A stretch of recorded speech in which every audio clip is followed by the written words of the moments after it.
All right, everybody. Yo. What's up? It's your boys, the OTR Wrestling Podcast. I am your man, OTR Trey, aka Treyway. This your boy Jay, aka Mr. Rant. All right, Mr. Mike Drop is here. but let me go ahead and mute his mic real quick. he'll rejoin us pretty soon.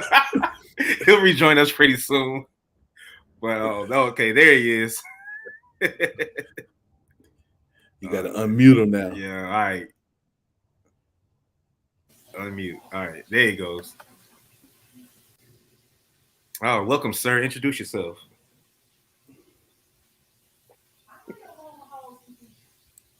He done went and got pulled out the good headset.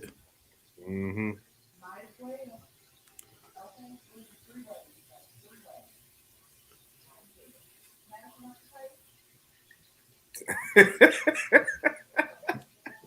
I mean, this is a podcast. Gotta say something. Let me see. I'll introduce him some shit. And then we got your man, JD, aka OTR Mic Drop. You know what I'm saying? But while he getting his stuff together, go ahead and start off with. So it's Wednesday night. While we're recording this, which means that AEW Dynamite will be coming on here in a little bit. So while we go ahead and get that done, or get ready for that, there was a pay-per-view over the weekend. It was the AEW New Japan crossover event called Forbidden Door. Now, Jay, I know you said that you didn't watch any of the highlights, so I'll just go ahead and give you a brief rundown of everything that happened, okay? Listen, before you give me the rundown, all right, I need for them to pick another day other than Saturdays to show these pay-per-views, okay? I ain't never going to be able to watch them if they on Saturdays. Well, AEW does theirs on Sundays.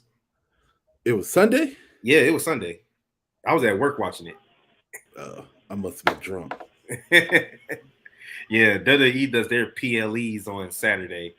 Pay-per-views. But no, premium live events, man. How many times you gotta go over this? Take it up with Vince. All right, so we had it was quite a few matches. It started off with MJF going against, who did MJF go against?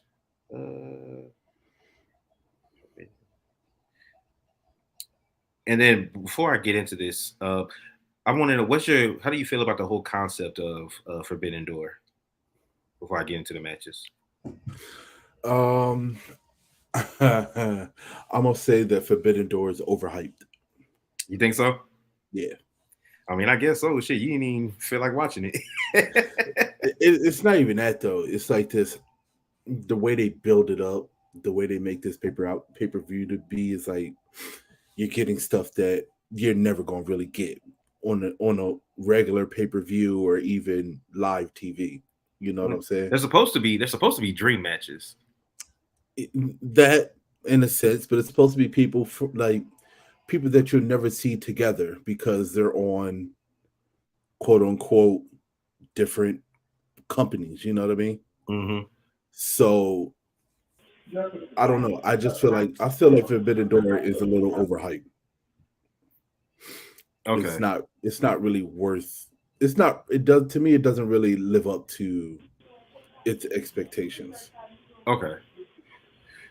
Well, JD, you back? Hi. There he is. Oh my God. Well, let me tell you something. I get on this shit. I'll set it up literally an hour early. Every time. The moment I enter the studio, everything wants to mess up. It was working completely fine. I'm over it. I'm done. Jay, get the room together. That's technology for you. Technology. Jay, get the room together. Yeah, man. I got you. Well, okay, just to make y'all on some old shit type. I don't know. If I could bring top. Nope, can't do it. I'll send it to the group chat. Okay. But what was you gonna say? Oh well, I asked Jay his feelings about the whole Forbidden Door concept. Wanted to get your thoughts on how you feel about the whole concept of Forbidden Door. Definitely dream matches. Something that we typically are not supposed to see. And it's like a once in a lifetime type bout. The only thing that is what I see is happening now is we are getting things. Really, all they're doing is publicizing New Japan wrestlers to more of a American visualization. You get what I'm saying? Because now we're still seeing the same people that we normally see fighting this type of thing. Mind you, if you really are a wrestling fan and you watch New Japan, we've seen Kenny Omega and Will Ospreay fight plenty of times. We've seen Will Ospreay fight Ricochet. We've seen him fight this person. We've seen, a whole bunch of different people. It opens up the door for competitors who've never fought in New Japan to actually have that moment. But now it's like, I just feel like right now, after this one, mind you, phenomenal pay-per-view. I just don't want it to be watered down to where every year is the same thing. You get what I'm saying? That's why I just said before you came in the studio, I said I feel like it's overhyped.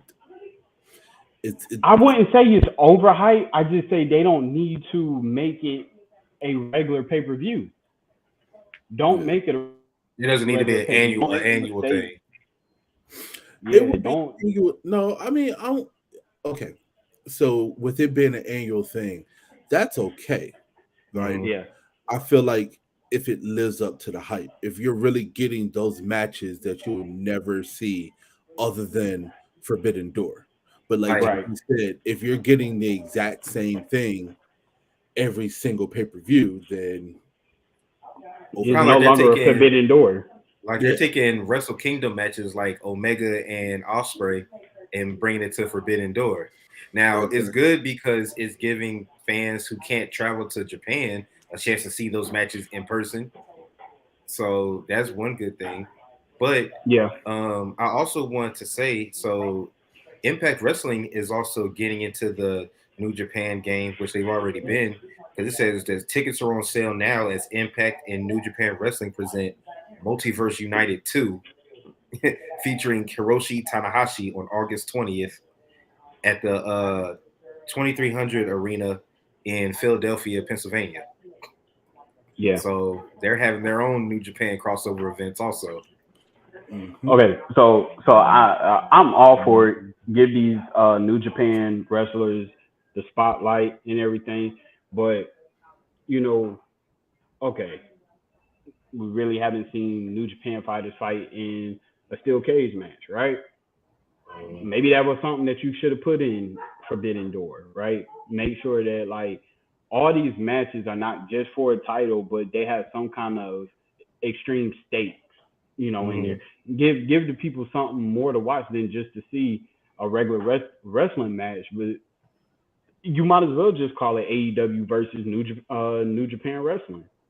It shouldn't even be like Forbidden Door at this point. Like if you're gonna keep doing it, because then it's like, can you really call it Forbidden Door if Impact is doing the same exact thing? Because Forbidden Door needs to only just be where you're doing this. But Forbidden Door to me just seems like a whole wrestling montage, right? Forbidden Door usually incorporate every freaking wrestling brand within that whole promotion. It shouldn't just be an AEW New Japan Wrestling type thing. Mind you, it's under AEW, but when you think Forbidden Door, let me tell you, okay, Will Ospreay, Kenny Omega versus Finn Balor versus AJ Styles. Now that's a Forbidden Door match. It will never happen. But that's a Forbidden Door match. You get what I'm saying? That's something that nobody will ever see in a freaking lifetime. You make it happen once. That's it. Yeah. Well, I agree with you. And to be fair, Impact isn't doing a Forbidden Door. They're doing a multiverse. There's a difference. Okay. So now I knew Jay would like that. Yeah, It's a multiverse of madness, man. Same concept. You can, well, they say you can shine up shit, but at the end of the day, it's still shit. Oh my god. Oh my god. All right, so JD, so you said it was phenomenal pay-per-view, so I'm assuming that you did get a chance to see it. I saw bits and pieces. Okay. Yeah. Oh, speaking of Forbidden Door, Blackpool Combat Club is opening the show. Yeah, I saw bits and pieces. Mine is Bryan Danielson. We will get to that pretty soon. What I will say is that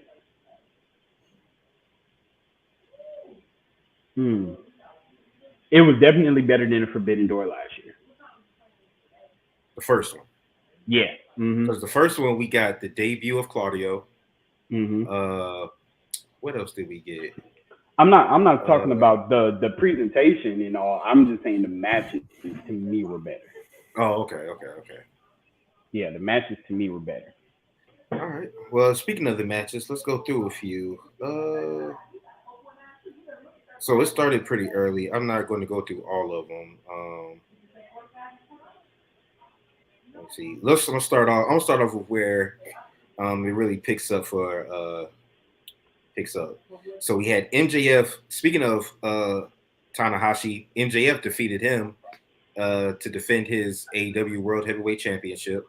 Of course, he did it in typical MJF fashion, using the diamond ring and clocking him over the head with it. So typical MJF win. I never really saw this match going any other way because I think that there will be a day that at a Forbidden Door, the AEW title will change hands. I just knew it wasn't going to be from MJF this year, but I could definitely see somebody from New Japan coming over and winning the AEW championship and taking it back over there. No, the only way that happens is if that wrestler is signing with AEW. Yeah, that's it. Because we take their mid-card titles and bring them over here all the time. Moxley and Omega have both brought the U.S. title over here. That's a mid-card title, though. You ain't seeing their world champion title over here at AEW. Not yet. I'm trying to tell you, this is only the second year of Forbidden Door. In order for this to do what y'all were saying that needs to be done, they're going to have to shake it up. And what shakes it up more than having the world championship go from one country to another? It's literally the World Heavyweight Championship for a reason. No company in their right mind would ever let that happen. I think the only way that they would do it is somebody who regularly fights in New Japan, and that's either Moxley or Kenny Omega. Those are the only time that the world champion. I can see Osprey doing it. Osprey he'll show up on AEW. United Empire is signed with AEW. Right. So I can definitely see it. So I can see that. It really all depends on the person. Like, you're not gonna see a dominant New Japan world champion actually win it and keep it on New Japan. Because just like here, Sonata had that open championship. Speak about that match where he defended it against Jungle Boy. What if Jungle Boy had won that title? So then New Japan title will be over here in America. Yeah, and that just means the next time they have a pay-per-view, Jungle Boy would have had to go over there and defend it.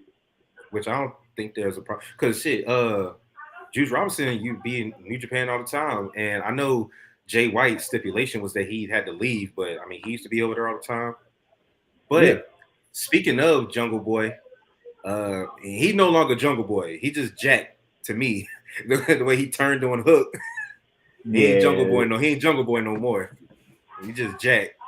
I think a long time ago, you said that you could see him joining back with Christian and Luchasaurus. And Luchasaurus. Now that Luchasaurus has a different gimmick. Mm-hmm. He's a dark dinosaur. But yeah, I remember when they had the 4 pillars. When the promo, and we said Jungle Boy had the weakest one. Yeah. And I said Jungle Boy as a face has pretty much done everything he can at this point. He's been a tag champion. He's had some pretty decent one-on-one feuds, but it's just not clicking yet to give him that superstar push that he needs. And I think that him turning on Hook, which their feud is going to be good because it'll get Hook more exposure. and it'll also make it to where Jungle Boy can actually show a different side of his personality being a heel. Jay, I got a question for you. Mm-hmm. How do you feel about scrawny ass wrestlers being heel?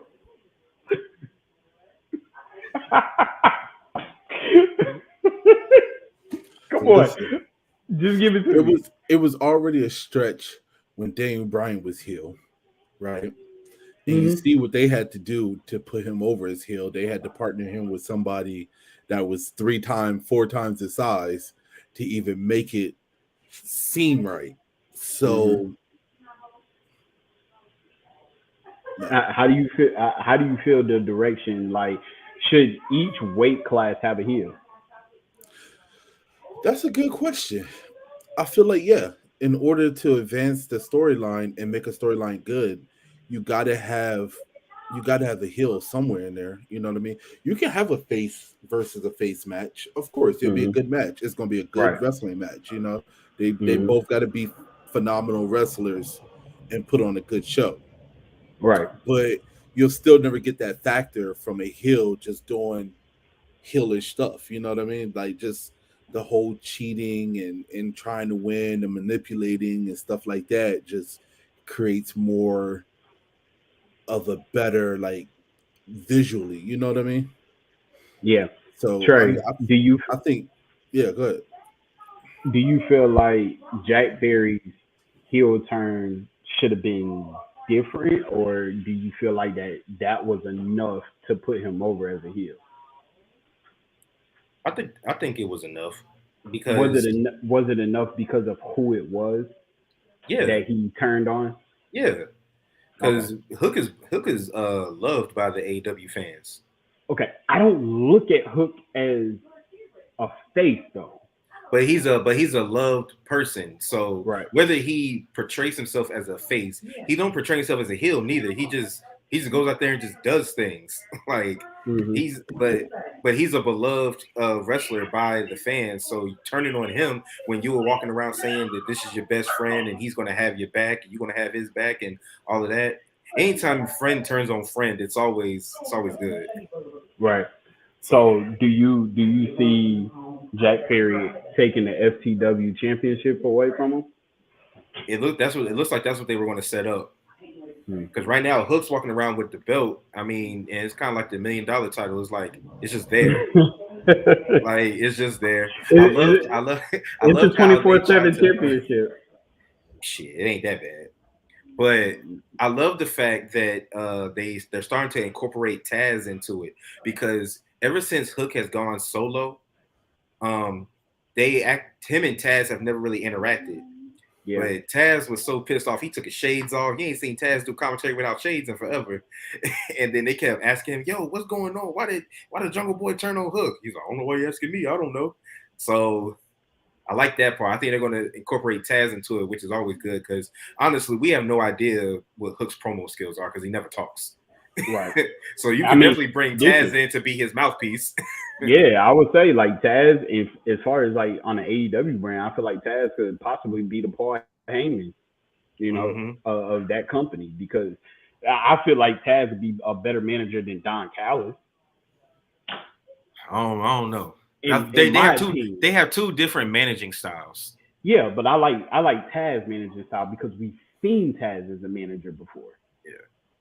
Well, also you got to think the only problem I have with Taz being a manager in AEW is they can't decide whether they want him to be a manager or be a commentator because he started out as a commentator, then he formed a Team Taz, then became a manager, would do commentary here and there, then he just broke away from Team Taz and became a full-on commentator again. And I'm just not feeling the whole. I Back want and them to forth. just give him. Yeah, I want him to just give him one to do. Like I Heyman was agree. good on Jericho commentary, does it. but he's better in this role than he was on commentary Yeah. when he was with JR. You know what I'm saying?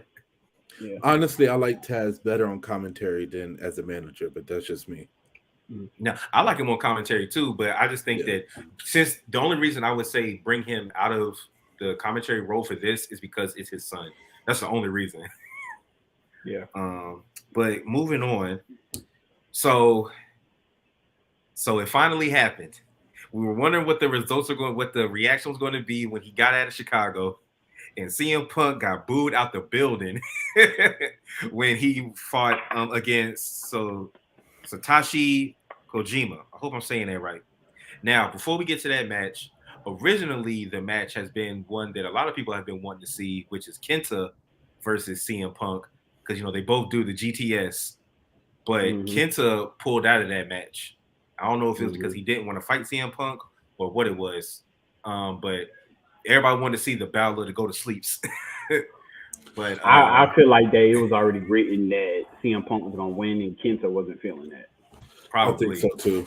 Because this is a match in the Owen Hart tournament. It wasn't just a match; it was for that. So right. As well as with the way CM Punk left and then now him coming back, this is just prompting his heel turn. Yeah. Oh yeah, and it's coming because if you watched Collision,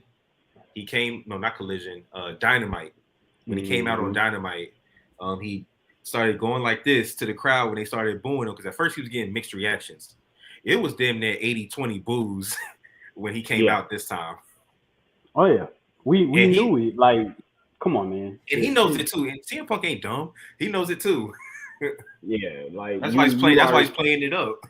You already knew, man. The only cheer you was gonna get is in your hometown because that's where it's at.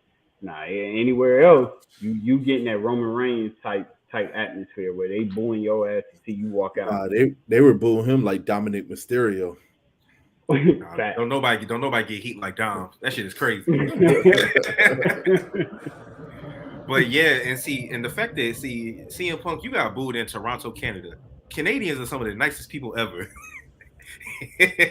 And they let your ass have it. Listen, at the end of the day, like we already said, man, everybody's tired of CM Punk. We're all tired of CM Punk. And plus, babyface CM Punk just never sits right with me. I feel like it's real cheesy. Honestly, like he panders a lot when he's a face. Like CM Punk is the best version of CM Punk. Nah, I like CM Punk better when he straddles that line. Like when you don't know if he's healed, like he'll do heelish stuff, but he'll still like kind of be a face. You know what I mean? Like he's like in this weird limbo in between. That's where he's his best. Only certain people can pull that off. But he's not going to get that right now. Because he's too hated. Like he's hated by fans. He's hated by wrestlers. He's hated by management. He won't be a face or have a reaction as a face until he shows like he's a little bit more redeemed. You know what I mean? Mm-hmm. Go a year or so without incident. Got to put more people over too, probably. Because the fans notice that kind of stuff. The reports were that CM Punk and the Elite were both on separate sides of the building the entire night on purpose. Because that Dynamite that CM Punk showed up on, the reason why he was there is the Elite did that promo, but that was shot early, so they weren't even in the building when CM Punk and FTR were there. So, next match, Orange Cassidy. I thought that he was going to lose his international championship. He defeated Zack Sabre Jr., Shibata, and Daniel Garcia in the 4-way men's match for the AEW Intercontinental title. Not international, I'm sorry. International title. So Orange Cassidy is the definition of a working man's fighting champion. He defends the belt every week. Literally, one of us could probably call him up and say, hey, I want to fight for the title. And he'll say, okay. Like, that's how he's accepting these matches. And every week you think he's going to lose, you think his body's getting worn down. He keeps pulling it out. I don't know what the end goal is with this Orange Cassidy run. I don't know. I think they're really just trying to give him a big push. And I think they're just trying to see if maybe he could hold that top spot. Because Orange Cassidy challenging for the AEW championship would be the big underdog. You know what I mean? Mm-hmm. Like they would have to play it as that underdog story. So I think with him defending the title every week and winning, it builds him up for that challenge as an underdog. Do you think that they'll do a winner take all? I hope not. I'm tired of seeing titles being unified or combined or whatever. No, I wouldn't even say it'd be unified. Not unified, but like well, dual like he champ, take like double he champion. take the Yeah, he double take the champion. X Division title too. Yeah, like let's just go back to how it was back in the day. I miss how it was the old school days. You know what I mean? You have your person that wins the mid card title. They defend it for however long they have, and then once they drop it and once they lose it, they were on the verge of moving up to the next level. Let's just get back to that. Yeah, I mean, we all know that you're not a fan of once you've fought and either won or consistently fought for the top title, going back to the mid card just seems like such a downgrade. It is a downgrade. But unless you're trying to make somebody a Grand Slam champion. So I guess my whole thing is because if y'all were to speak about WWE for a second, if you were to rank the mid card titles, you would rank the Intercontinental title higher than the US title, correct? I would rank the Intercontinental Championship higher than the US Championship. Yeah. No. You wouldn't? No.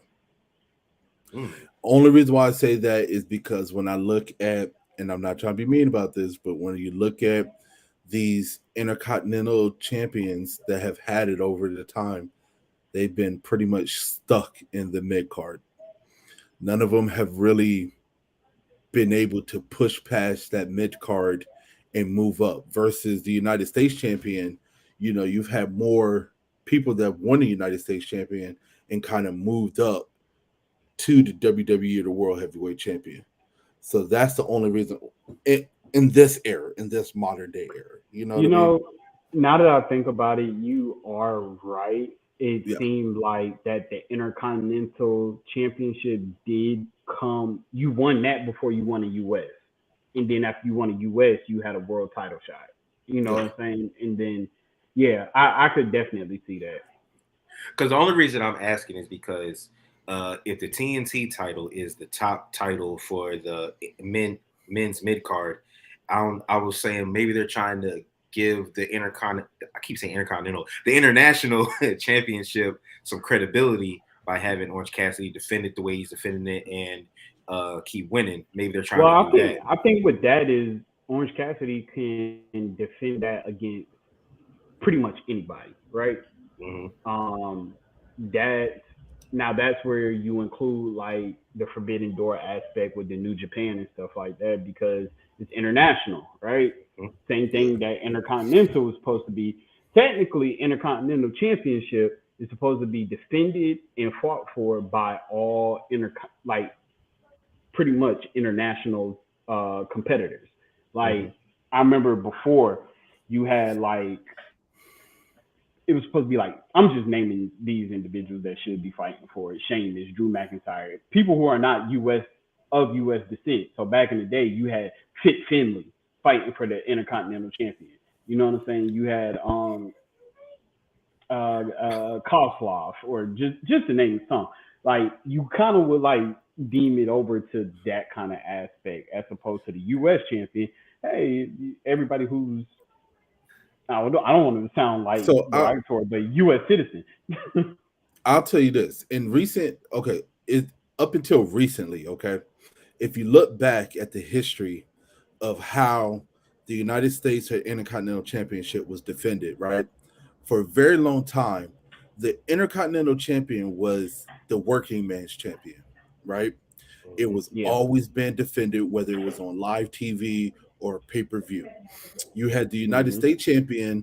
Yeah, he had the belt, but if you really thought about it, if you really go back and you really think about it, it wasn't defended as much. Now, lately, it's been vice versa, right? It's been flipped.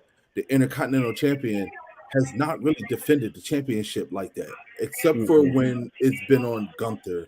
He's been defending it the most in the past recent years. I mean, there was one point when Shinsuke had the Intercontinental Championship, and he had it for 6 months with only 2 title defenses. Then he got injured for 4 months, and he never even defended the championship, and they didn't take it off him. Right? I would put the TNT title and then the international champion. I would have to put the international championship as the working man's championship. Like, you know, if you get the international championship, you're going to be defending that championship, whether it's on pay-per-view, live television, or on their other shows they stream on YouTube. If they still do, I can't remember, but I'm just saying, like, it's going to be defended. You know what I'm saying? Hell, at this point, I wouldn't be too surprised if you see it in ROH. Just saying. Oh, definitely. But the TNT title, to me, is more of that title that you win, and then you know your next step is AEW Championship, or it should be AEW Championship. Basically, people have to compete to even get a challenge at that title. Exactly. Yeah. As opposed to where the international title, you can have an open challenge. It's pretty much he pretty much does open challenges every time he fights. Kind of like with the TBS Championship. Now that Jade is no longer the TBS Championship, I'm expecting to see her in the AEW Women's Championship. Like, she should be in the near future challenging for that. You know what I'm saying? And now it makes me wonder too. I'm glad that you said that. Like, how many defenses has Chris Statlander had? You said how many what? Yeah, since she won it, Chris Statlander. How many defenses has she done? Like two. Two, exactly. Yeah. So and and Jade was doing it on Dynamite and Rampage. She mostly did it on Rampage. That was pretty much her. But I'm just saying, like, she defended it on both shows, where Chris Statlander has only defended it twice, and it's been on Dynamite. Mm-hmm. They may be trying to change how they did it since they had it on Jade for so long. But let's go ahead and finish up these matches. So we had the 10-man tag match, the Elite, which is Hangman, the Bucks, and the Bucks, Eddie Kingston and Tomohiro Ishii, they're going against the Blackpool Combat Club of Moxley, Yuta, Claudio, with Takeshita and Umino in their corner. Speaking of Blackpool Combat Club, actually, Takeshita is a part of Blackpool Combat Club. Okay. Well, that's not how they have it listed, but I know what you're talking about. Yeah, but he is a member now. Like, speaking of Blackpool Combat Club, just now Moxley just hit a curb stomp and then his move, and then won against Ishii. They had a one-on-one match just now, and Moxley hit that curb stomp. I was like, oh shit. Okay. And I literally just saw a video of Seth Rollins bigging up Moxley, saying how proud he is of the work he's doing in AEW. So do we I'll ask it later.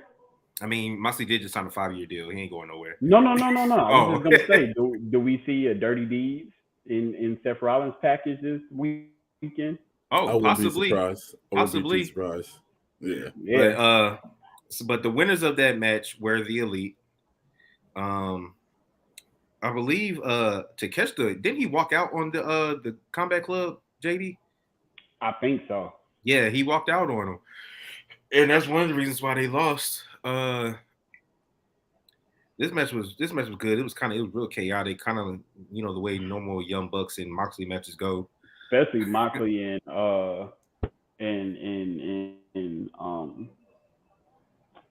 what's his name? Kingston. Yeah, Eddie Kingston. Them going on a freaking chop rampage, like, and the blood was flowing. Of course, it's not a Moxley match if it ain't got nothing to do with blood.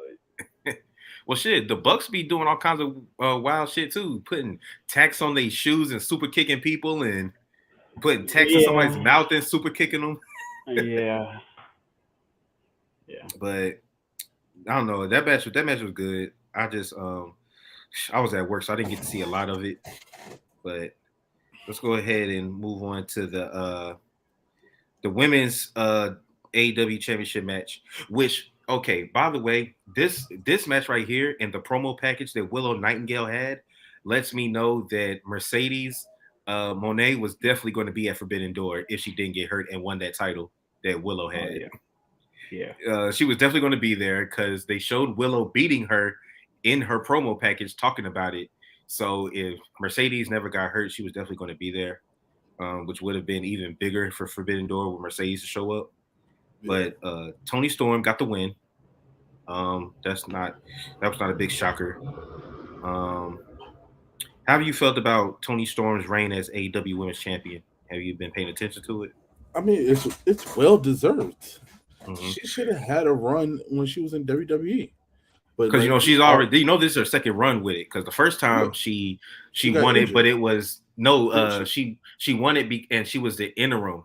But then they took the interim tag off of because Thunder Rosa wasn't coming back anytime soon. So instead of keeping Toni Storm with it, because she was and then what I did like that Tony Khan did was he said that every time she defended it as the interim champion, it counts as her defending the actual championship. It should. Yeah. And I think that they should do that because I don't think they do that in WWE. If you're defending it as an interim champion, you're just an interim champion. They don't even have interim champions in WWE. Not anymore. They used to. When? I don't ever remember them having. I could have sworn they had an interim champion before. No. Like just vacate. I feel like John Cena was one. No, they'll just vacate. The only time they had an interim champion was when CM Punk won against John Cena. And he, when CM Punk left the company, and then they did that championship match on that Monday Night Raw. And then after John Cena won it, CM Punk immediately came back that Friday. And then that's when they set up that match to unify the titles. That was the only time that they ever did that. But I mean, like I said, I love the interim aspect. Like that is fantastic. I mean, in my opinion, Toni Storm was never the interim champion. I mean, Thunder Rosa was injured. It sucks, but at the end of the day, Toni Storm's been on there. She's been fighting. She's been defending it. She should have had her WWE Women's Championship run. But, they're so focused on putting the title on the same 3 or 4 girls in WWE that at this point, the women's division is just awful, Mm-hmm. So AEW, to me, that's the one thing I have to say about them. Their women division has a slight leg up on WWE. You know what I'm saying? And I feel like it's mainly because they have that mid-card championship. Yeah, I know that's one thing that, like I said, with it looking like NXT, I said this on the last stream, with them look like they're going to make them a third major brand. I think they need to turn that NXT women's title to a mid-card title. They need to. I swear to God, if they unify that with one of these women's champions, I'm gonna be pissed off. For one, because I still think that it was stupid for them to unify the women's tag team championship and the NXT championship. Like that didn't make any sense. If you're really making NXT this third brand, like the women's division just got even bigger. So why would you do that? I'm assuming that's why they did do it, is because since you have 2 women's championships. Yeah, 2 women's world championships, and now you have 1 set of tag titles. Now they don't have enough women for both titles, for tag titles. With NXT, they do. Yeah, but they didn't move all the best teams up. True. To the main roster. So if you're going to do that, then you might as well just unify the belts, because that way you could just incorporate all the women. Even still, okay, you make a valid point. I'm fine with that, right? That's cool. But they need to keep the NXT Women's Champion. Like that needs to be their mid-card title. Mm-hmm. Like they need to do something other than what they're doing right now for the women's division. Mm-hmm. And I feel like they're so oblivious to it that they're just going to fall short. No, honestly, I agree with that. Now, I'm mad that I'll go with this match next because I wanted JD dropped off for a second. I want to get his opinion on the Ospreay Omega match. But before I get to that, we can do the 6-man tag match, which was Sting, Darby Allin, and Tetsuya Naito versus Les Suzuki Gods, which is Chris Jericho, Sammy Guevara, and Minoru Suzuki. So Sting, Darby Allin, and Naito won. This was good. Of course, it was. Hopefully, it was Sting's the last first match. time. It was the first time we saw Sting and Chris Jericho in the ring together in a fighting capacity. Yeah. Which was a fun fact that I didn't realize. But then when I think about it, it actually made sense. But other than that, yeah, the match was good.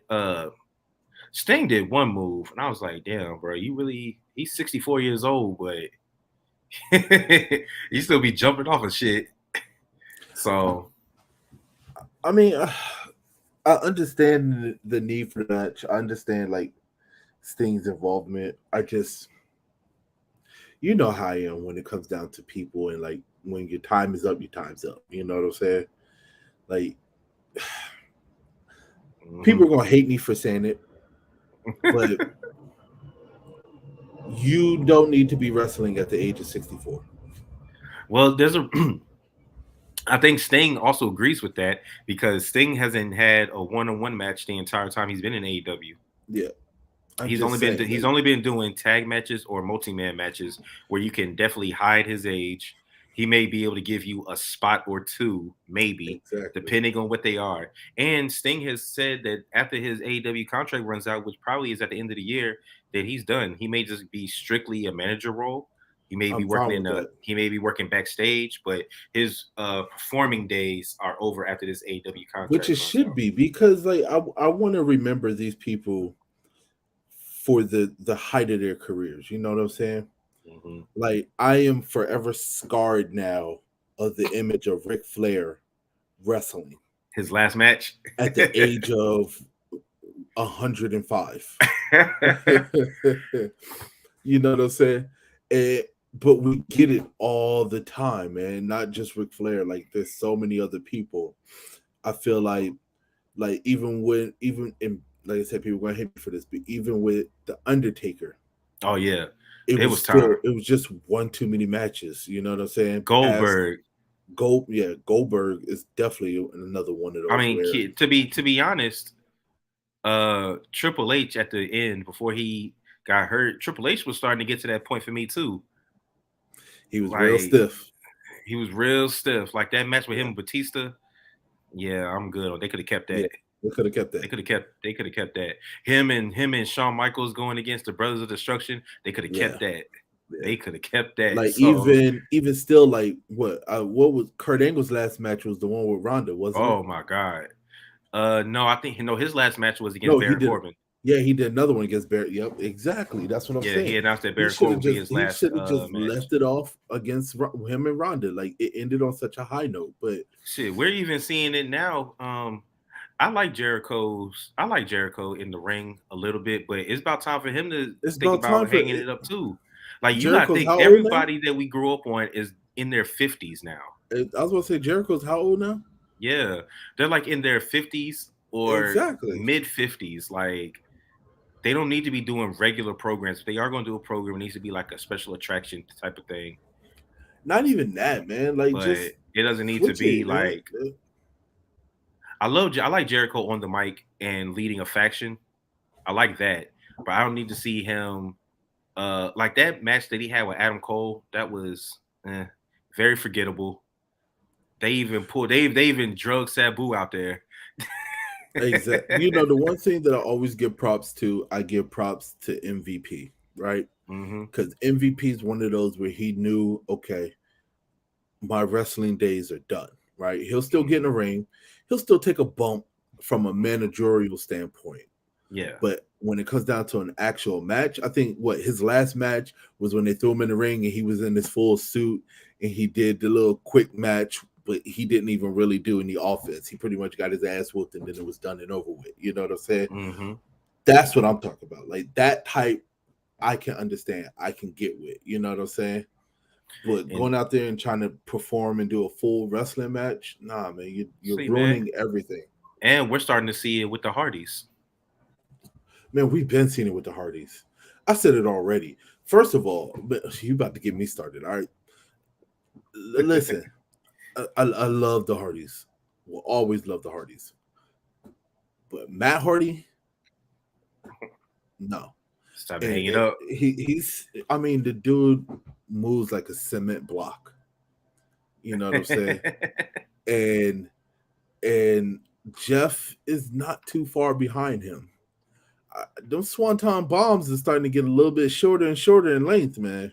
A lot more effort has to go into those Swanton bombs. You know what I'm saying? Yup.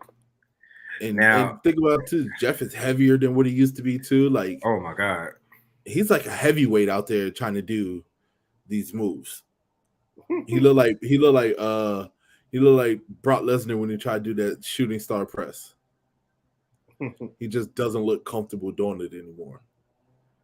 All right, well, let's move on to what was another classic match between these two. It was Will Ospreay with Don Callis in his corner versus Kenny Omega. Well, Don Callis came out later, but so it was Ospreay versus Omega 2 is how they build it. Omega took the first one and took the U.S. Championship from Ospreay at Wrestle Kingdom, I believe. And then Ospreay came back, and with the help of Don Callis, with the help of that screwdriver that that he used on Omega the first time when he turned on him, he stabbed Kenny and he won the match and got his championship back. So I like what y'all were saying earlier about this is a dream match, but it's a dream match that we've seen already. So it's not really a dream match anymore at this point. I mean, now you could say it's a dream feud, dream series, because all their matches are 5-star quality. But it's not even a feud because, like, you're talking about another match a year later. Mm-hmm.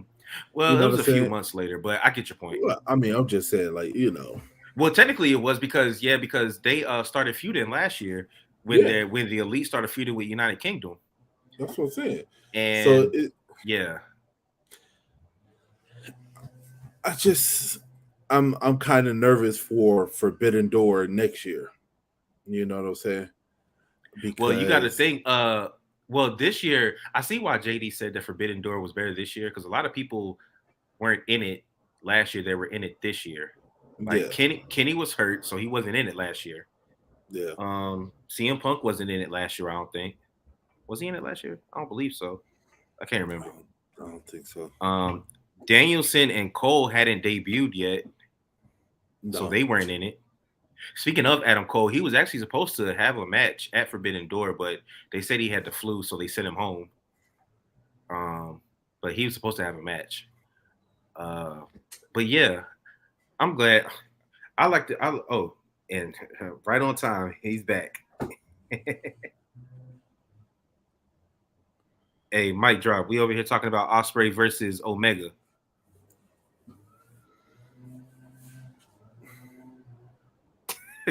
He looks so disappointed. All right, so Ospreay versus Omega. Just give me a quick feeling about it. It was great. Instant classic. The second one, they just can't help themselves. Yeah, it was great. I mean, that's why we got number 2, though, because you understand that you needed something to push the envelope and make this pay-per-view what it was. And people are going to want to see if they already had one 5-star match. That's the reason why they were calling for Gunther and Sheamus rematch. You know what I'm saying?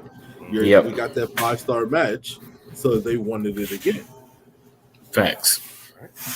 So then let's go to the main event of the night: Bryan Danielson versus Kazuchika Okada. And I'll be right back. Danielson won this match by submission, but he also this was another classic match to me. But he also left with a arm injury that is supposed to keep him out 6 to 8 weeks. But I saw something on Instagram that I sent y'all where it says that Brie Garcia, his wife, came out and said that his arm injury is a lot worse than they initially thought. Yeah. So this just goes back to another long line of devastating injuries that Danielson has had. Jaden pulled out the AEW World Heavyweight Championship. Listen, you stole that from MJF? No, I stole this from Moxley. Oh, okay. You know, I cashed in the Money in the Bank at Forbidden Door. Oh, you cashed in your chip. Could you imagine somebody cashing in Money in the Bank at an AEW show? Well, How crazy shit, that would be. New Japan does have a Money in the Bank type of. They do have a briefcase. But yeah, go ahead. You said, what about Danielson? No, I was just saying, okay. I like Danielson. There's gonna be another one, right? We get there. He's had a great career. Great career. Even made it back from a career-ending injury. You know what I'm saying? At what point do we start thinking about, all right, it's time for me to maybe look past wrestling? You know what I'm saying? See what the future holds in some other type of capacity. I don't know. They're trying to downplay his injury, but you know how his wife is. She's very outspoken, and she came out in a heartbeat when they tried to downplay his injury. It was like, nah, we're not about to do that. His injury's worse than what they're trying to make it seem. Apparently, he wrestled for 10 extra minutes with his arm broken like that. Yeah, exactly. That's almost as bad as Cody Rhodes coming out with that daggone pec injury. Pec injury. Everybody trying to be like John Cena, man. John Cena, we know John Cena tore his pec, continued the match. No, John Cena messed himself up too. Remember when he had that thing in his elbow that looked like a basketball? That was his pec. It rolled up in his elbow. That was his pectoral muscle. Oh my god, that was nasty. And they had to roll it back down and attach it. And then it was what was it? Triple H with the quad that he tore, and he continued to wrestle and finish the match and everything like that. I mean, man, like it does a number on your body. Yeah. And repeat injury, injury after injury after injury after injury. It can be in 50 different spots, but at the end of the day, it still affects your body. And people just need to take time to like fully heal. Mm-hmm. Yeah. You got anything on that, JD?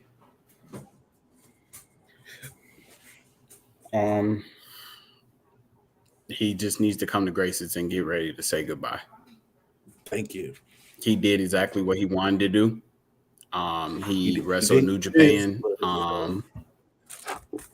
Right, but he just said he wanted to face wrestlers that he's never faced before, and his wish was granted. Therefore, I feel like he has nothing else to lose. He's had a Hall of Fame career. You know what I'm saying? Mm-hmm. It's just that. What are you trying to prove now? Like, are you trying to prove that an old guy can still move? We've seen that with Ric Flair and Sting. Okay, they made their points years ago. We just talked about this right before you came back. And so it's like now, it's like, dude, like while you're still healthy, while you're in your right frame of mind, just go ahead and call it quits. Nobody's gonna look at you as a quitter or a loser or nothing like that, dude. It's just when your body's not gonna let you get to a certain point. Like, look at Edge now. Edge hasn't been back ever since he made his doggone announcement that his last match would be in Canada. And that's a whole year apart. Mm-hmm. Exactly. He might do a Royal Rumble, and then boom, his last match will be in Canada. He knows, hey, it's almost that time. I made it come back. I did what I had to do. All right. Well, that was a good recap on that. Let's go ahead and finish up with our WWE Money in the Bank predictions. Oh, hold on, wait a second.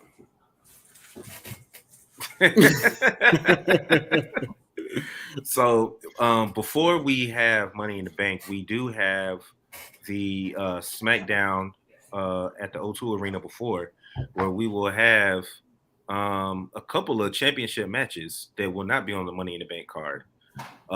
One of which being the Undisputed Tag Team Championships, Sami Zayn and Kevin Owens defending against Pretty Deadly. Who y'all think's gonna win that? As much as I hate saying that, I really think Pretty Deadly is going to end up winning. And I hate that fact, but I really see it happening. Why so? The way they've been building them up and hyping them up, man. I don't think they're gonna win yet. And this is just me being, a little cheat. That WWE has been talking about how they plan on breaking up the Undisputed Championship. And basically it's going to be some kind of ramp that KO does. He's going to get sick of this shit, and just because they're in the midst of making 3 different titles. That's going to be before SummerSlam and after SummerSlam. So 3 different titles. What are you talking about for tag team?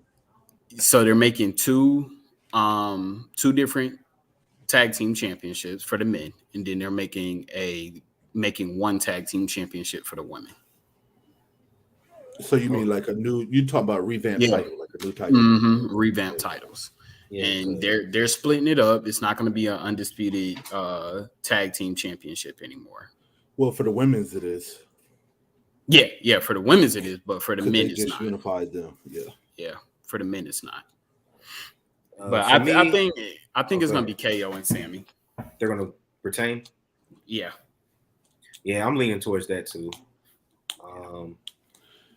I mean, for the storyline, I want to say KO and Sammy. And the reason why I say that is because now what's going on with the Usos, I think they could kind of bring KO and Sammy kind of back into that storyline a little bit. Yeah, they can. The civil war that's going on. Right. And I think that, honestly, I really think that, it's been leaked that Kofi is almost cleared. So I feel like that one of the championships might go to the New Day. It's possible. I saw something. I don't know. I was going to say, I don't know how true it is, but I did see something that talked about how I think Big E's got the clear to come back. He's close. He's close. I think I read the same thing. It said that his doctor hasn't gave him the finalization, but he's cleared all his physicals. Yeah. Okay, perfect. So, all right, and then let's get to the women's match: Charlotte Flair versus Asuka. Oh man! And with Bianca Belair being banned from going ringside and watching the match. Gosh. So if we want to see a heel effect, I still see Bianca coming out and causing Charlotte to lose. Charlotte's winning. Something in me is saying Charlotte's getting 15. Charlotte's winning because the ultimate heel turn is going to be Bianca turning on Charlotte.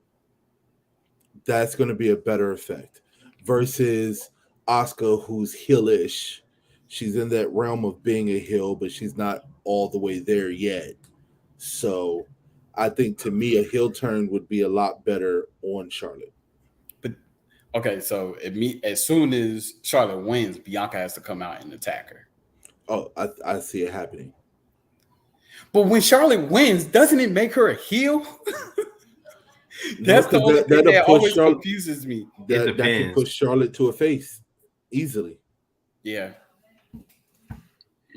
Shit, Charlotte could have been a face the way her match ended with Rhea and the classic that it was. Charlotte, if she had came out the next night, she could have been a face, but she went on break for like 3 months, right, or longer than that. So, but yeah, I actually have Asuka retaining this match because you gotta remember, Asuka only loses at WrestleMania. She wins everywhere else. If this was WrestleMania, Asuka would definitely lose. It'd be guaranteed. Yeah. That's so funny, yeah. But so I'm gonna true. do that. All right, so let's go ahead and run down this Money in the Bank card before we get out of here. So a couple matches were added to the card. The women's tag championships of Ronda Rousey, Shayna Baszler will be defending against Raquel Rodriguez and a returning Liv Morgan. So who y'all got for that? I'm going Raquel and Liv. They're gonna get their belts back. Yeah, they never lost them. Yeah. Yeah, I'm going with the same.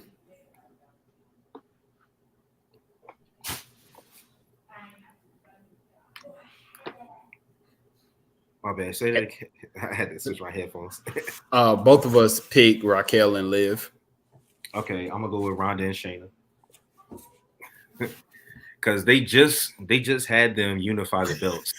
And if they really are trying to, oh my God. And then if they really are coming up with a new design, I think they'll give it to Ronda and Shayna. Have them hold it for a little bit before they drop the titles. So that's just me. Possibly. I just don't like them as wrestlers. I don't know. I don't either. I can't stand them together. I don't like them. Oh my gosh, their match last week was so freaking horrible. Oh, it was cringeworthy. Like, so fun fact. Speaking of Ronda Rousey, y'all realize that she's been cashed in on twice at Money in the Bank. Yep. Yeah. Yep. She was cashed in on by Alexa Bliss in 2020, and she was cashed in on by Liv last year. Well, that's how they build her up. But did Alexa Bliss beat her, or did she beat Nia Jax? No, so Ronda beat Nia Jax. Ronda beat Nia That's Jax. right. Yeah, That's right. That's right. Alexa Bliss cashed in on her. They built Ronda up as she's unbeatable unless she's already beat down, and then that's the only way that they can get the championship. Yeah, you notice that she doesn't lose it like straight up. Right. No. Only on cash in. So I'm like, oh, that's a fun Or a triple threat match. Yeah. Where she's not the one to get pinned though. Right. Exactly.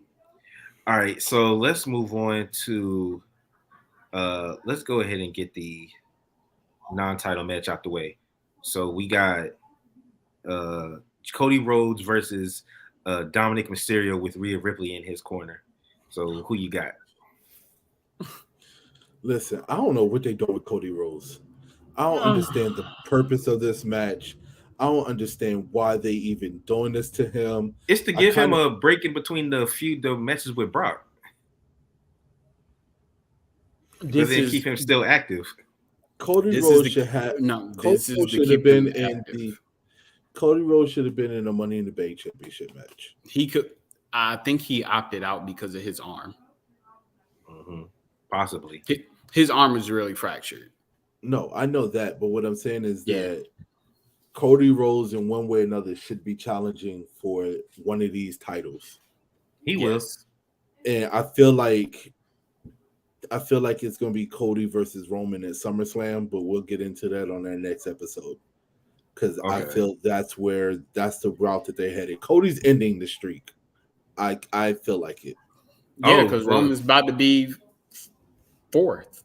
That's fourth. It's funny you say that because the consensus around the wrestling world is that SummerSlam will be the final match between Brock and Cody. It might be. Yeah. It is. And that's what this is. And that's what this match is setting up. This match isn't this match is to help get Dom over more as a heel. Put him in the ring with somebody that he could trust in Cody, but then also have Brock interfere, which probably was going to happen. And that's why I say Dom is going to win this match, but have Brock interfere, costing Cody to continue their feud. That's what I think. Sounds about right. Don't you got JD? Okay. Like he frozen again. Yeah. All right. So then let's go to another match that was just made on Monday night. Gunther defending his Intercontinental Championship against Matt Riddle. Matt Riddle, who is injured because they Imperium hurt his ankle on Monday. So who you got? You know what's so crazy? I can't believe I'm actually going to say this. I'm actually going Riddle. I think it's time for Gunther to drop that title. Yeah, for real. I mean, yeah. I thought that Gunther should have been dropped the title. I thought he should have dropped it to Sheamus. Yeah, he should have. So that way they could start building him up to challenge for one of these championships. Yeah. Well, obviously we're getting. Oh, I'll leave it for later. I'll say, but I'm gonna still roll with Gunther on this one. I just don't. Right now, I don't see I don't see a path. I don't see a path for him to get to any of the championships right now. Just based off of what they've been doing with him. So and he's involved, Gunther, because he's involved. Imperium is involved with this beef with Sammy and KO, also. So I think just for the purposes of that story still not being complete all the way yet, I think Gunther's going to keep the IC title for right now. I think it makes it better because you're already going to know Imperium is going to interfere in the match, which is going to create Sammy and KO to interfere and back up Riddle, which will leave an opening for Riddle to win the match. So I wouldn't be mad if Imperium beat Sammy and KO for those titles because your boy is coming back. He came back on the crutches. The other guy on Imperium, the bald-headed one, he came back. So, I mean, he's still on crutches, but I don't know how hard the injury is. I see Gunther. I see they're being within, like, facing Seth for the World Heavyweight Championship. And then you could always get a triple threat match with Imperium versus Sammy and KO and Seth. All right. Now, let's see here. Y'all want to do the women's or men's Money in the Bank? Let's start with the women. All right, ladies first. All right, so in this match, we have Zelina Vega, Becky Lynch, Zoe Stark, Bayley, Io Sky, and Trish Stratus. Who you got? Y'all ready for this? Yep. You sure? Yep. Trish Stratus is winning the Money in the Bank. I knew he was gonna fucking say that shit. I hope you're ready for it. He was gonna say that. Trish Stratus is gonna be the next women's champion.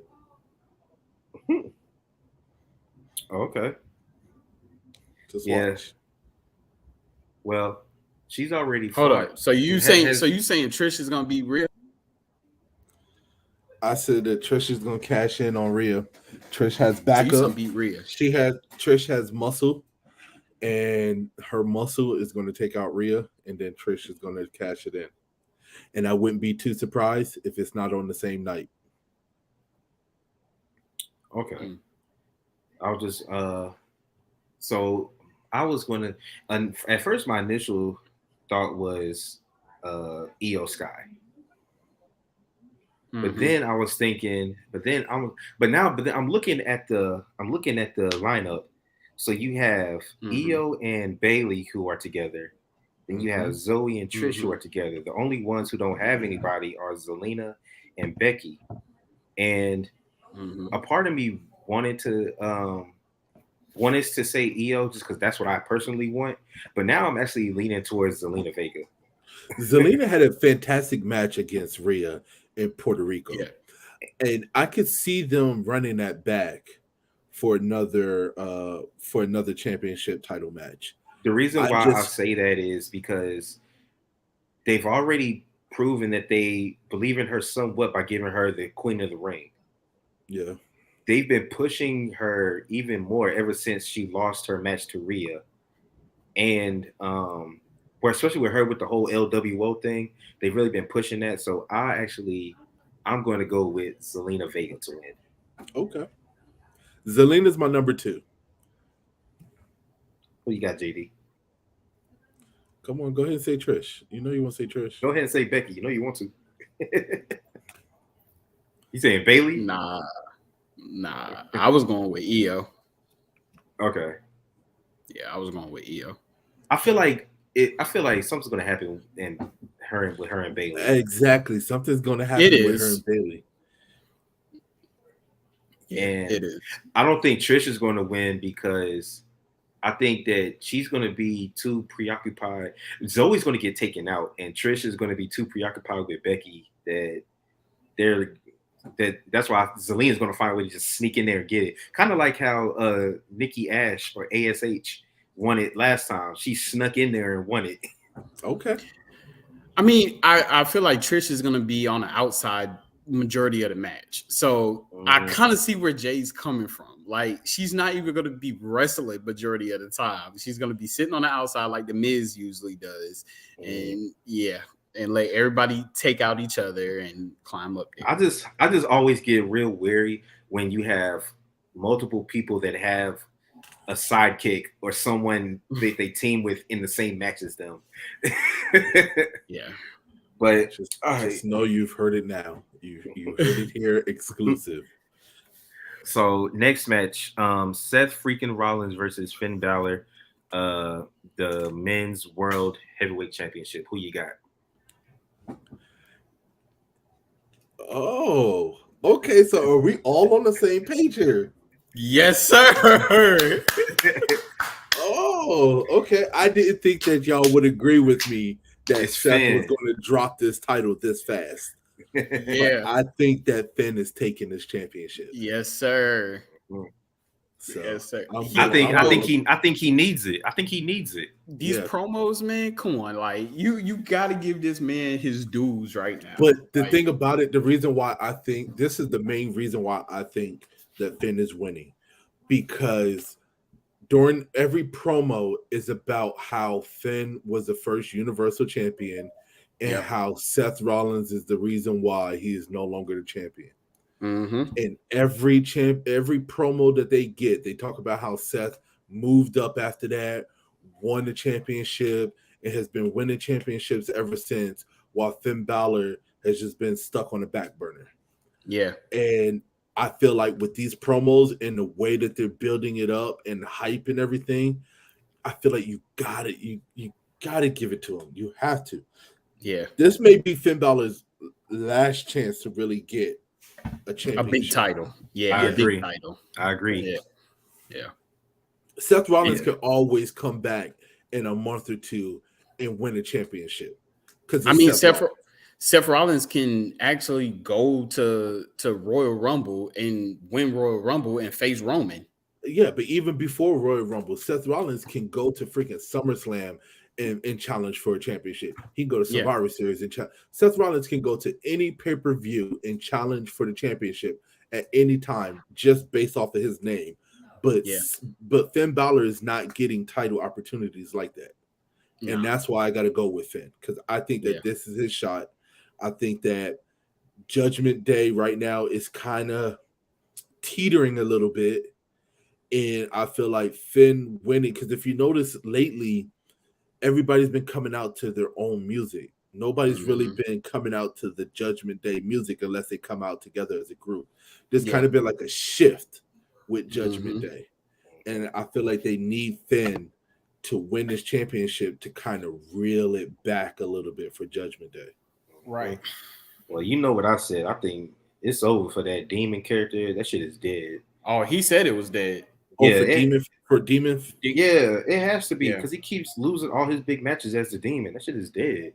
Yeah. But now he needs to, in order for him, Finn Balor, the man, the character, he needs this win more than any other win he's needed, because like the whole thing was, he went to that to NXT. He won the NXT championship. People loved that. He had some great feuds there. When he came back, he's lost every big match he's had since he's been back on the main roster. Yeah. Every single big match. So he's definitely after he wins, he's definitely leaving Judgment Day. He's going back to the Prince. No, he's not leaving Judgment Day. If anything, he's gonna add somebody. Because he'll do his own thing, because I'm gonna tell you why. I need Judgment Day to run the table, man. I need Finn to win the championship. I need Rhea to retain for a little bit longer, just enough time to give Damian and Dom a chance to go for the tag team championship. That's what I need. Well, speaking of Judgment Day, let's go ahead and get to the men's Money in the Bank, which will include Judgment Day member Damian Priest, Butch. What's your man's name from LWO? God, Escobar. LA Knight, Ricochet, Shinsuke Nakamura, and my personal favorite, Logan Paul. So I think we all know who I'm picking. So who y'all got? I'm gonna let JD go because I feel like I'm gonna take up too much time once I start talking. So go ahead, JD. So the reason why it goes back to why I say Finn's not gonna be a part of Judgment Day no more is because I feel like Damian Priest is gonna win Money in the Bank. Damian Priest has definitely been a catalyst of Judgment Day. He's been a workhorse of Judgment Day. He's been getting a lot of big matches. He's been getting put up. He's been placed in a position. He was one of the first people to challenge Seth Rollins for an open challenge for the title. Also, he was the very first member of Judgment Day. Exactly. So with this being said, they've already had the interactions with him and Finn saying that if you win Money in the Bank and I win the championship, are you gonna try to cash it in on me? You wouldn't do that, would you? They've already played that to be like, nah, I'm not worried about that. You know, like, nah, we're together. But initially, we've kind of seen that before. We've seen that with Randy Orton and Bray Wyatt. It wasn't a cash in, but he won the Royal Rumble, and he said he wasn't gonna challenge him, and he did. we also seen that with like when Batista won the Royal Rumble and he challenged Triple H. Well, then we have Randy Orton who won, and you know what I'm saying? Like we've seen that before. It's like, nah, I'm not gonna cash in on you, but then it actually turns out to happen. At one point, I thought it was gonna be LA Knight because of the push that he was getting, but after reading up on LA Knight and saying that like people in his entourage have told him not to re-sign his not to extend his contract, that kind of threw me off that wagon as far as LA Knight. So I'm going with Damian Priest. I would love for Ricochet to get his opportunity, but faces normally don't win Money in the Bank. Yeah. So I'm going with Damian Priest. So, all right, here we go. Rant and Jay. Oh God, he's getting ready. If anybody, oh God, if anybody other than Logan Paul wins this Money in the Bank, there will be no one challenging or cashing it in on the heavyweight champion or the unified, universal WWE champion. Okay. And the reason being is because of what's his name? The United States champion. Okay. Theory has ruined it. He has completely ruined it. Their decision to let Theory cash in the Money in the Bank. You ain't never gonna let that go, are you? I'm not letting it go. I'm not letting it go. And the reason why I'm not letting it go, and the reason why I can tell you that this is what's going to happen, is because you have not one former champion in this Money in the Bank match. Not one. Everybody in this Money in the Bank match is a mid-card person. The only person that Pause. Time out. Hold on. No. Because you have champions in this. No, you have no former world heavyweight champions in this Money in the Bank match. Butch was the UK heavyweight champion. World heavyweight, count, as in like WWE champion, Universal champion. That's an NXT world champion. No, you have nobody. The only people that you have in this match are Shinsuke, who challenged for the championship after winning the Royal Rumble and lost. And you have Logan Paul, who fought Roman Reigns and lost. Okay? Shinsuke ain't winning the Money in the Bank. You ain't got to worry about that. We already know that's not happening. Okay? It's up to Logan Paul, because Logan Paul's the only person that's going to take that Money in the Bank, and he's going to cash it in, and he's going to go after one of these world heavyweight champions. Other than that, if LA Knight wins, if Damian Priest wins, if any of these other other wrestlers win, they are cashing it in on a mid-card champion. And that's where the bullshit lies. Now I kind of want to see if that's really going to happen, because I don't believe that if anybody other than Logan wins, they're going to cash in on Damian on a mid-card title. If Finn wins, Damian will win, and he'll try to cash in on Finn. He's going to cash it in on a mid-card champion. You going to cash it in on Gunther? He's already won the mid-card, though. He's going to cash it in on him. Okay. You know what? You heard it here. Damian Priest would not cash in on a mid-card championship. Why would Ricochet? Why the hell would Ricochet cash in on a mid-card title? That don't even make sense. Okay, all right. Oh no, Wait. for Ricochet, it definitely makes sense. No, it doesn't. Ricochet, it makes sense. No, it does Finn not. Balor is the champion. Why wouldn't Damian he? Priest cashes it in on the For Ricochet to Intercontinental cash champion. Ricochet to cash in on a mid-card title. It makes sense. On Austin Theory? Hell yeah. Yes. No, oh my god. Whoever wins this Money in the Bank match, other than Logan Paul, is cashing it in on a mid-card champion. Cashing in on Austin Theory is nasty Damian work. Priest. I'm good. Damian Priest wouldn't do it. Let me ask you this, JD. Okay, I get what you're saying. I understand what you're saying, but let's just say Finn Balor wins. Okay, now you have Finn Balor as the World Heavyweight Champion. You have Rhea as the Women's Champion. You mean to tell me that WWE wouldn't say, Damian Priest, you just won the Money in the Bank. Okay, United States Champion. He's already been that. How does it doesn't matter? So Austin Theory was already United States champion before he. But he will have to go. He will have to go to SmackDown. So you saying that Damian Priest he's going to challenge Intercontinental champion? But what I'm saying is that how would that look for Judgment Day? I told you they're breaking Judgment Day up. Nah, I told you, man. J.D. McDonough is going to join them. Finn's boy. Okay, then that means Damian Priest is out. No, Priest is definitely out. Listen, I'm going to tell y'all right now, okay? If I'm right, y'all all owe me a shot. All right. No, I'm getting you a bottle. Right. Okay, I'll take a bottle because I know I'm right. Yeah. Crown Apple, please. Thank you. I mean, for them to throw Logan Paul in, it does make exact sense for him to win. Mm-hmm. It also makes exact sense. It also makes exact sense for the turbulence of the match, right? To add another high flyer that can compete with Ricochet. That's where I look at it as far as Logan Paul, because Logan Paul what we got at Royal in this match, where we got Royal Rumble, we got a glimpse of what the fuck Ricochet and Logan Paul can do, right?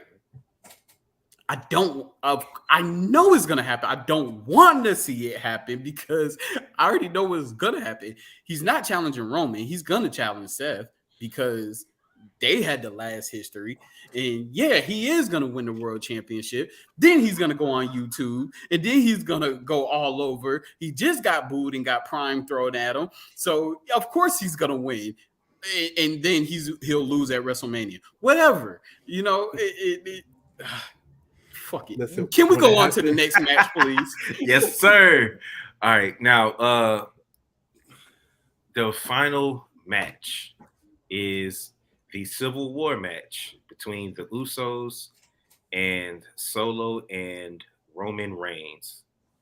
Who y'all got? Man, this one right here is a doozy. This can go either way. I'm so on the fence when it comes down to this. Because at one hand, I want to say the Usos. But on the other hand, I want to say that this could possibly be setting up Solo turning on Roman. You know what I mean? But y'all want to hear a kicker? Y'all want to hear a kicker? Mm-hmm. I really think, I hate saying this, I really think Jay is turning on Jimmy. Ooh. That's all I'm gonna say. That's nasty.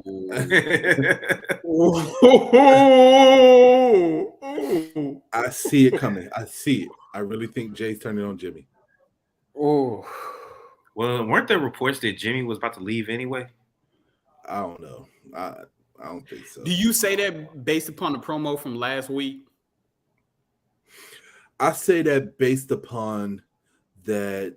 For one, the promo. Two, the fact that in Jay's mind, Roman was dangling the fact that he's setting him up to be the next head of the table. Mm-hmm. And I kind of feel like that's a little bit too tempting for Jay. But can Jay trust him though? No. But it's not about him trusting him. It's about the fact of the matter that so when you listen to the promo that they cut last Friday, right, and how Jay was talking, and he made a couple of comments, and you can see Jimmy kind of like, yeah, you know what I mean? Like when he was talking about how, we still love you, Oos, and you're still family. And then Jimmy kept like cutting him off, and he was like, but you disrespected us and all this other kind of stuff. I mean, and it started off. The promo started off is like he clearly said the bloodline is in and he was like, hold up. He cut him off and was like, yeah, no, yeah. He was like, hold up. He was like, oh yeah, the Usos is in your city. Yeah, so and they still wear the ones. I was just about to say that they still wearing the We the Ones shirts. So just know you heard it here exclusively. I feel like I like your twist. I love your twist. I still feel like that there's some other twist that's not being thought about. There's something else. It's something in the works. Yeah, I don't know if it's somebody. I don't know if it's some clause. I don't know if it's a twist or a turn. But like they keep saying that they're the best tag team going against Roman and Solo. Yeah. Like we do this for a living, going against Roman and Solo, who don't have that chemistry like we do. So logically, you would say the Usos win, but damn, Jay, you put the dagger right there, man. You put the dagger right there. But what if it's Jimmy that flips and say it's my time? Could be. Could be. I don't know. We'll find out Friday. I want to see the promo that's going to be cut Friday. Solo keep getting super kicked, and he has no backup. Roman never comes out to support Solo. Solo just got. That's because half the time he ain't there. Yeah, exactly. Half the time he's not there. Yeah. I'm rolling with the Usos, man. I can see Sammy and KO possibly getting involved. I can see that too. Now, depending on when the men's Money in the Bank match happens, do you think there's a chance we could see a cash in that same day?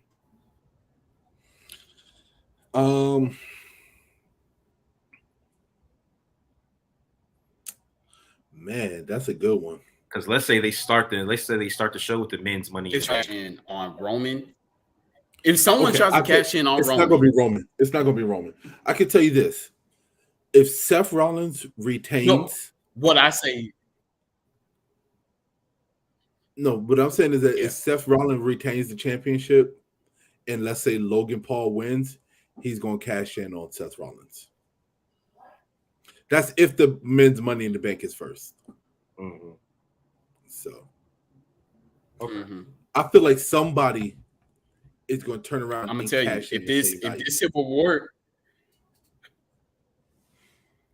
No, the Civil War is going to be the Civil War is the main event. This is the last match. If this Civil War match first, I'll say this is first, and you know that nobody's cashing in on Roman. Yeah. I'm just trying to. Can you just imagine the pop that crowd would give if Logan? I mean, if Logan or anybody, if Roman got cashed in on. Man, but I was going to say got cashed in on, if somebody tried to cash in. I was going to say, if someone tried to cash in on Roman, that's where we kind of see more of the bloodline story reevaluate. And I see Jay saving Roman from getting cashed in on. I can definitely see that too. Even after they beat him. Yeah, I can see that too. And Jimmy looking like, what are you doing? Because they've already made it saying, like, it's not about the championship. Yeah. It's about respect. So they show respect like your family. You disrespected us, so they save him from getting cashed in on. And the person just okay, yeah, I can see that too. right. Well, Yeah. Did y'all have anything else? I gotta hop off. Nah. All right. Well, I appreciate everybody for checking in with us. Going to have this uploaded as soon as possible. I will be doing a watch along on Saturday since the show is at 3 p.m. If anybody wants to join me, hit me up. Let me know. Let me see here. I will be off of all social media Saturday until Sunday when I get Hey, to I watch might it. actually jump on with you since. Okay. All right, perfect. Yeah, and I'll try to invite some other people up there with us. You.